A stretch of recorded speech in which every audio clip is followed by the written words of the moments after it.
Gods in motion. How's it going, Exiles? My name is Ralph, and today we're going to be going over the 2.2 Ascendancy patch notes. Oh man, 2.2, we got 22 hours left until it drops. Pretty excited, so I figured we just go over the patch notes. Alright. First of all, you get a respec. So if you have any characters from the last respec that you haven't used, go screw with them and mess them up, because you'll get a reset tomorrow. Trials of the Ascendancy, this just basically is going over, there's 6 trials in the prison, crypt, chamber of sins, crematorium, catacombs, hedge maze. Basically all these kind of dungeon-y type areas, and the higher difficulties have more difficult trials. Bear this in mind. I haven't played in the alpha or seen in the alpha, obviously, so this is actually interesting information, interesting enough. It will also open a portal back to the start of the trial when you finish, blah blah blah. Yeah, so this is easy. This is all Lord's Labyrinth stuff. Traps, secrets, puzzles. Oh man. Dying in the labyrinth ends the run for you, or ends your character. You must survive all the way through in one attempt. I'm actually really excited to see how that plays out, especially since there's no more crit flasks. And then there's stuff about solo players. Solo players who complete the labyrinth the fastest will get a special, unique jewel reward. I wonder what makes it special. Maybe it's like a demigod's jewel or something. That's pretty exciting. You'll encounter Emperor Azaro 3 times in the labyrinth. Fabric characters are randomized each day. So yeah, this is really exciting. This is all the Lord Labyrinth stuff, though. It's not as interesting as the balances and stuff. We have the Ascendancy classes coming out. They talk about how when you beat it the first time, you get to pick a class. There's three classes for the core classes, except for the Scion. 5 points to refund one of them, and then you can change your passive. The way you respec your Ascendancy class is by, if you have 0 points in your Ascendancy class and you run the Labyrinth again, you can change to a different spec. But the point is that it takes 5 refund points to refund 1 point. So if you're 2 points in, it costs you 10 refund points. If you're 4 points in, it's going to cost you 20 refund points to respec, and then 30 if you're 6 points in. So it definitely costs a lot of refund points to respec. Yeah. And once you have chosen a Ascendancy class, you can be on the passive tree. This talks about enchantments. On gloves, you can get the words and the edicts and the whatevers. In Merciless, you get a decree. Those are like stronger than the words and the edicts. Basically, what they do is they trigger when you. I think these things, they trigger on hit and on kill and stuff like that. That's what the glove enchant does. The boots, you get like these powerful stats that apply under certain conditions, and the better the stat, the harder it is to get it to apply. And then helmets gives the skill enchants. There's like 2 to 3 for like every skill, which is crazy. There's even some for auras. There's the Arctic Armor enchant. Some of them are pretty cool. Talk about the Parandus Challenge League. There's the challenges for the. I made a video about that. You can go check that out if you haven't. It talks about how there's 6 exclusive uniques for the Parandus League. I went over 3 of them. One of them is unique map. Parandus is the same for standard and hardcore. Blah blah blah. New skills. Ice Trap, Orb of Storms. Orb of Storms is apparently very overpowered. Ice Trap doesn't look that great, but it's still a very cool skill. Summon Stone Golem, that gives the life regen. Oh man, even more. Righteous Fire hype. Earthquake, looks like a really cool melee skill. Give a good synergy with the Maroeki. Sunder, looks like a cooler ground slam, honestly. It's a kinetic ground slam blast. Ancestral Protector, I'm thinking that's what I'm gonna play first for my first build. The melee totem. And the support gems, the cluster trap, I talked about that a lot. Trap cooldown, I didn't even know about this one. You get cooldown recovery on a support gem. It's really awesome if you like a faster playstyle for trappers. Elemental focus, gives them more elemental damage but can't cause elemental status ailments. Lifting Nerd Bro revealed that one, looks pretty cool. And then the minefield, deploys multiple mines simultaneously, lets you have more mines armed at a time. Kind of like multi-trap but for mines. Then all these new unique items. Thought this was pretty interesting. 4 new unique jewels. Oh no, yeah, these are the trap ones. But 3 new unique maces. The Clay Shaper. Oh, the Clay Shaper. It's the +1 golem. Yes, I knew it. I was saying it in my Elementalist review. Pretty excited about that. And then a lot of these, I have no idea. New utility flasks. The one with the physical damage, the one with the cold damage and the cold damage avoidance and the chilled ground, the smoke cloud and the evasion damage and the consecrated ground. I've mentioned these a lot in my Ascendancy class videos. Onslaught, and then the elemental resistance just for all of them. Pretty cool stuff. Resistance flasks now only give 6% max resist as opposed to 10% that they had. Their excuse is that it's getting easier to get max resistances It's getting dramatically easier. I don't know from what sources. I mean, it's getting easier to get certain things, but max is kind of purities, and on the passive tree there's always that 1 per element, but still, I don't think it's getting that easy. I don't know where this is referring to exactly. Quartz flasks now last 4 seconds down from 5 and consume 30 of 60, getting the granite flask treatment, and they're given that 10% spell dodge and dodge. Ooh, really strong for your phase acro characters, for the acrobatics type stuff. Jade flasks, 4 seconds down from 5, 30, 60, blah blah, the granite flask treatment. Diamond flasks last for 4 seconds, increase from 3.5, and consume 20 of 40 down from 80 of 80. A lot of that's a big buff to diamond flasks. I don't know if people use those anymore, but that's really cool. Quicksilvers now last 4 down from 5. Oh, Quicksilver nerf. And these do affect current flasks. No legacy versions like they did with the Surgeon mechanic that they did recently. Added a new tier 10 map, Chateau. Oh man, get your chateaus and your plateaus. That's pretty cool. Always good to have new map layouts. I really love it when they add new maps. It sucks running the same maps over and over. Diversify the experience.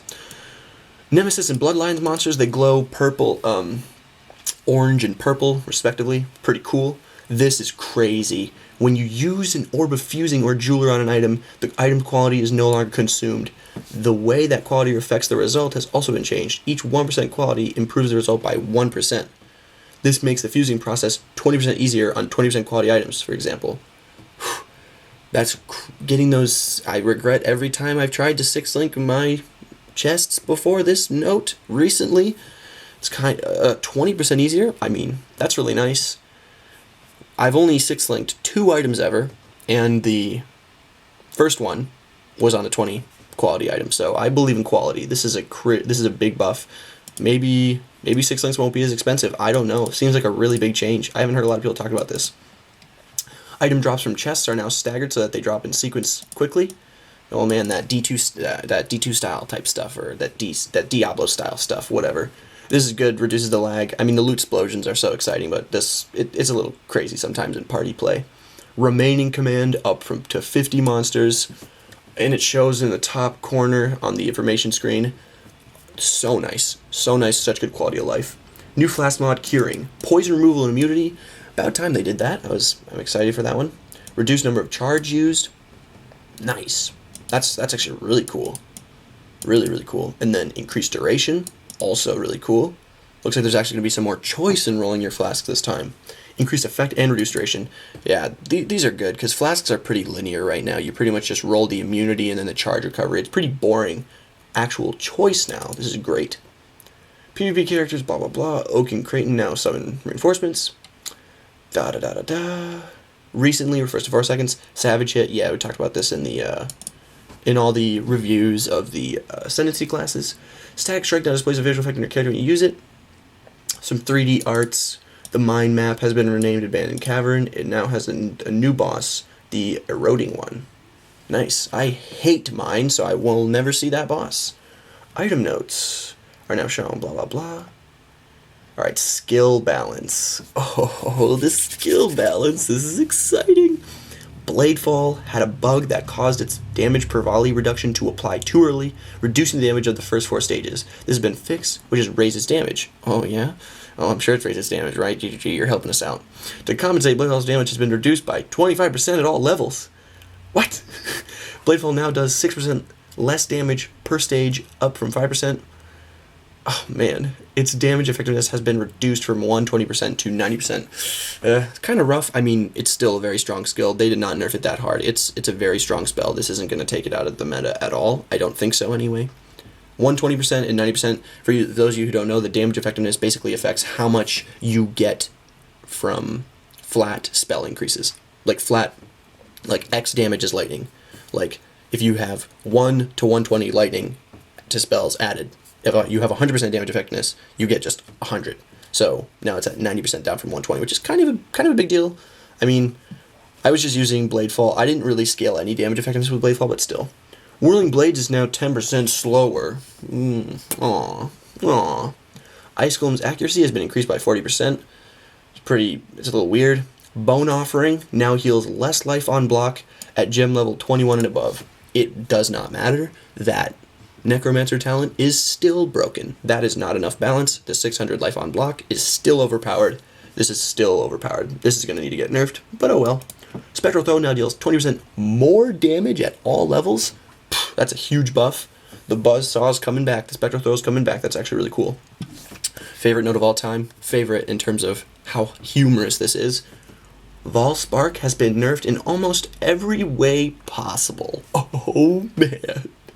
Its critical strike chance has been reduced from 6 to 5. The base duration of the sparks has been reduced from 3.5 to 2 seconds. The number of projectiles has been reduced from 150 to 100. The duration of the spiral has been reduced from 4.5 to 3 seconds at all gem levels. They eviscerated it. They gutted it. Oh man. I don't know if this build is even going to work anymore. It's going to be harder to scale the crit. I mean, with the Ascendancy classes, though, I feel like it's going to be in perfectly fine shape. I don't know, though. I never played Vaal Spark. I'm not an expert. I mean, just go play with Vaal Stormcall. It's pretty good. It's not on the same level as Vaal Spark, but Vaal Stormcall is still really good in the Vaal Spark build. You could probably substitute it and have a good time. Arc is good enough as a filler skill. The frequency with which Blade Vortex can repeatedly hit the same enemy has been halved, but its damage effect has been doubled.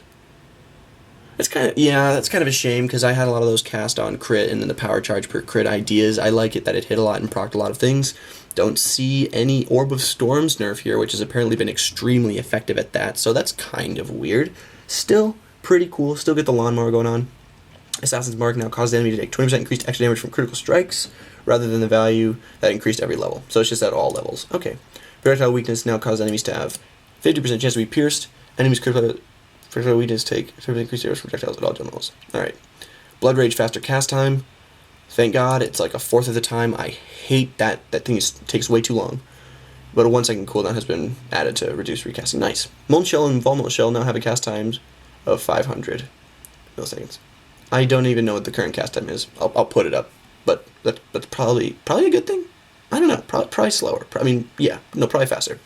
All right. Support gem balance. So critical strike support gem, they got a base crit on it, which is very strong if you're stacking crit. It is now going to be a viable support gem. So this is good. And this brings it closer to the blah blah blah. Innervate got buffed on the duration, which is nice. I haven't seen a lot of people using that. I mean, considering there's an onslaught flask, a lot more onslaught getting incorporated. This seems a little weak, but I don't know. Ice Bite chance to get Frenzy Charge has been buffed by like 10%, which is great. If you're it's going to be very easy to get 100% Frenzy Charge on kill if you're doing a Flicker Strike build. I was thinking about a Flicker Strike with the Southbound or those gloves where you can only kill frozen enemies, and something like Ice Bite, that'd be very good.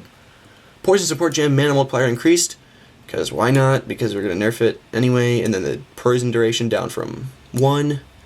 Yeah, it used to give like 100% poison damage, and now it's not even. It'll give like 40 or something like that. Yeah, I mean, I guess it's okay that it got nerfed, but now I feel like the best way to do poison is just going to be the Pathfinder, where you get the automatic poison when you're using a flask, which is kind of crappy because it's a whole support gem to get like a little percentage of poison damage. I don't know. I suppose poison is broken. It is broken. They had to do that. Remote Mine is now available for the Shadow. Blah. Any skill that associated with Threshold Jewel is now supportable by support gems that could affect the additional projectiles added by the Threshold Jewel. That's cool. I hate Threshold Jewels. The Less Duration support gem now gets 20% more damage at level 1, up to 29% more damage. That is crazy. This is going to go really well with the Earthquake, and then they say right here, Firestorm, Ice Storm, Lightning Orb, Vaal Storm calls. They want it to be viable options. Because obviously with Firestorm, usually you want to just increase the duration and stack them on top of each other. But no, what if you want one that lasts a shorter amount of time and does more damage, kind of more concentrated burst DPS? I like that option. And it's a red color, so if you are playing a Firestorm caster, this is very easy. It's good colors if you're playing Iron Will or like an armor caster. So I like the convenience of this less duration choice. Really nice. Pierce support gem now grants 10% more damage at gem level 1, up to 29% more. Nice. Really buffing these behind, these passives that are behind. I mean, these support gems that are behind. Now the new passives. Ooh. New Keystone. Elemental Overload. 40% more elemental damage if you crit in the past 8 seconds. No crit multi. Apparently this is overpowered. Very good passive. It's right by the Witch. Looks pretty good. The Weapon Ellie nodes that give you like cold damage with weapons, lightning damage, and fire damage. They're giving Elemental Pen, which is awesome. Some Haon's Fury, something like that. Some of those builds. Oh yeah. Adding some new passives behind the Conduit Keystone that grant a chance to gain endurance power and fringe charges on kill. Seems a little weird. I mean, I guess if you're doing Conduit, you're probably going to want to stack all the charges, but on kill. Interesting. I mean, I don't know if anyone's going to get those. The Night Stalker notable, oh yeah, they're nerfed. Basically, they're nerfing crit daggers. Because daggers just have all the crit in the world, so they just nerf the crit that they're able to get from their passives. Precision clusters now grant 3% cast speed. Makes sense. They're by the Templar, I believe, so they really should have cast speed. Master Sapper notable passive now grants a 50% chance to generate a fringe charge when an enemy triggers one of your traps. Just more of the reason to use the cluster trap. So trappers, if they get the Jaws of Agony, and this you'll be able to build. You can build frenzy and power charges easily. Seems a little broken. Poison, fatal toxins down from 100 to 50. And then the attributes, yeah, this is just stats in the shadow getting shifted around. Item balance. Things are going to sell for more alchemy shards now. When they do, nothing is going to sell for wisdom scraps, which is nice because I hate it when they do that. Reduced max resist on divination distillate from 6 to 4. Izar's uniques can only be found in the labyrinth. Lion's Roar now gives more physical instead of a 30 to. Well, yeah, that's kind of pointless. It's just not fixed anymore, I guess, so you can just have a better one. Malformation upgrades to Chateau. That's cool. Beano's, the Beano's knife. You only get 200 flower gen at most here, and 200 is not a lot. It is not. It's good though. I mean, Beano's, they didn't take off the Prolif. They didn't take off Poison Prolif from Beano's, which is really exciting because that is such a fun mechanic. Why would you play Elemental Prolif when you could just do Poison Prolif? I'm happy. I know the Lifer Gem was overpowered. I'm actually very happy with that nerf because it wasn't as bad as I thought it was going to be. Consuming Dark, 75 to 50, so I don't think you can't convert all fire to chaos anymore. Kind of sad. It was a nice era, and here's the hype. Taste of Hate, 20% of physical. Oh man, and it now adds 20 to 30 instead of, yeah, nerf and Taste of Hate. Everyone, all the QQers can maybe shut up a little bit. It's still good, but yeah, they nerfed it. Vessel Vinktar has been reduced to 20% life and mana leech, no longer instant leech. That basically what made the flask good. And it consumes more charges when used, so you cannot use it twice per fill anymore. That flask is terrible now. You could argue otherwise, but it's pretty garbage. I mean, it doesn't. Yes, it gives you 20% leech, but still leech cap, and it's not instant. I mean, it's just not that good. It's not good anymore. It's not gonna. Before it was broken. Now it's. I'd rather have a life flask. Tier 15 maps can now, the core can roll twin double Malachis. I'm waiting for those YouTube videos. That's going to be so cool. Oh man. They removed fracturing, thank God. My computer could not handle that. Raging Spirits, lessen the Haku mission's nice. Rampage no longer grants bonuses to minions. The area of affected dead enemy skills used by monsters has been reduced by 80%. Oh man, no more double boss kills on Springs. Now basically, these are just Zana buffs, and she's crazy. She has a new mod, which makes it quantity equals quality. I mean, quantity equals rarity, which is really cool. Yeah, it also applies to rarity, so, I mean, what are you going to do, exalt a map a bunch? I don't know how that's going to work. And at max level, Zana's going to do missions that are level 78 monsters, and she's going to sell tier 10 maps. Insane. And then, guys, they changed the price of what she's offering. Nemesis is still an exalt, so you're not going to get your headhunters. But Onslaught and Anarchy are 2 chaos, 3 chaos. Go get your Vol's Devotion. Play a Magic Finder, go get your Vol's Devotion. This is such a cool time to get this. This is awesome. Really like that. And this is crazy. All sources of increased critical multiplier have been changed to additional critical strike multiplier. This change brings the functionality in line with how most players think it works. Because of this, all items, passives, and some skill supports that you've are now 30% less effective on players despite having the same value. A number of these FGs have been adjusted. The following have all been increased by approximately 50% for cases when they are on players and 30% on monsters. For some cases, manual routing is occurred. All values in the passive tree. Okay. Increased critical strike, damage support gem. The support gem for crit multi, enfeeble skill, powerful crits, deadly map, corrupted jewel, blessed orbs will update these mods with multi. Divine orbs will update these uniques. All craftable jewels, face breaker, Marlene's. Fragment of Eternity, Beano's, Ramira's, Shadows and Dust, Ungil's Harmony, Eclipse Solaris, Death's Harp, Mortem Morsu, the Goddess Scorn, and Abyssus. Oh man. The following are not updated. Maligaros. That's a nerf. That's a nerf. Oh man. That's crazy. Yeah, people are really mad about this because they just got their mirrored crit multi gloves and now they're worth nothing. So that's pretty funny. Interesting change though. And then Mastercrafted it on crits. So yeah, the crit multi nerf got a lot of people in the permanent leagues mad. We have a slew of, and these were the updates that they added, a slew of bug fixes, which is decently cool. These Zana changes are crazy. She's a lot higher. Like, if you need Zana if you want to level efficiently. It's kind of mandatory. I mean, I guess it already was, but Zana's the best Forsaken Master by far, the most fun to interact with by far. And I really love this. I might just spend the extra 2 chaos on my Vaal maps, you know, play a Magic Finder if you can, and then just put it on there, try to get that Vol's Devotion. I know it's rare, but it's just, you can dream, you know? The crit nerfs to these permanent items, this is pretty crazy. I actually have a pair of Legacy Maligaros in permanent hardcore, and now they're not as good. Oh no. Yeah, and people, Abyssus and all that. Pretty cool stuff. I mean, so they nerfed some skills, but the balance really wasn't that bad. They didn't go that hard with the nerf hammer. We got 22 hours. Before I go, I'd just like to point out, did not see a lot of nerfs in those patch notes. And the Ascendancy classes are extremely powerful. And a lot of support gems are getting more multipliers. And so what does this mean for the game? Is it going to get easier? They didn't. No monster buffs. They said they were going to try to balance the game in some ways. I don't know how hard the Labyrinth is. I don't know how hard it's going to be. But for a short time here, depending on how hard the Labyrinth is, the game's going to be pretty easy, I think. I think the game is going to be a lot easier. There's a lot of buffs, a lot of more multipliers, like I said, just getting thrown around. And they didn't buff the mobs, or they didn't nerf our overall damage. I mean, the multi got changed, but everything's overall the same. Interesting, the lack of balance that was there. I mean, the lack of nerfs, the lack of buffing the monsters. Interested to see how it plays out. Maybe it's gonna be, you know, arcade style, easy GG, well played game. No, not even worth your time playing. I doubt it.